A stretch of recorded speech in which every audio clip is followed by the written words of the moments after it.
আসসালামু আলাইকুম ওরহমতুল্লাহি ওবরকাতুহ।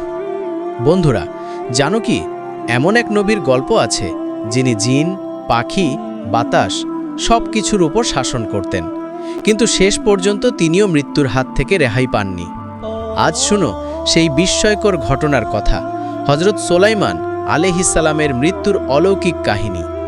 হজরত সোলাইমান আলাইহিসসালাম ছিলেন অনন্য এক রাজা ও নবী।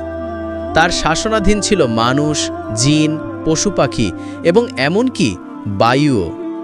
বাইতুল মুকাদ্দাসের নির্মাণ কাজ তার পিতা হজরত দাউদ আলাইহিসসালাম শুরু করেছিলেন, আর শেষ করার দায়িত্ব ছিল তার উপর।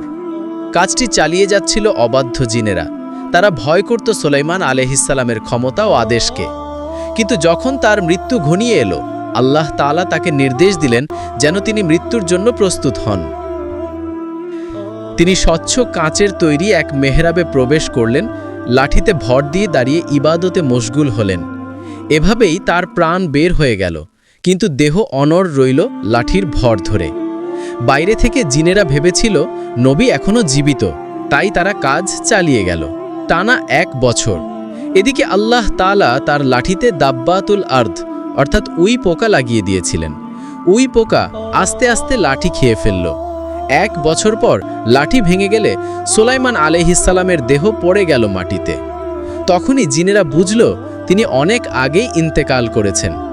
কোরআনে এই ঘটনার উল্লেখ আছে যাতে মানুষ বুঝতে পারে অদৃশ্য জগতের জ্ঞানও সীমিত। আল্লাহ তাআলার ইচ্ছা ছাড়া কেউ কিছুই জানতে পারে না। সুবহানাল্লাহ।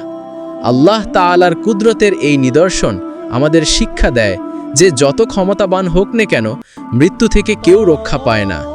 বন্ধুরা, এমন আরও ইসলামিক কাহিনী জানতে চাইলে আমাদের চ্যানেলটি সাবস্ক্রাইব করে পাশে থাকো।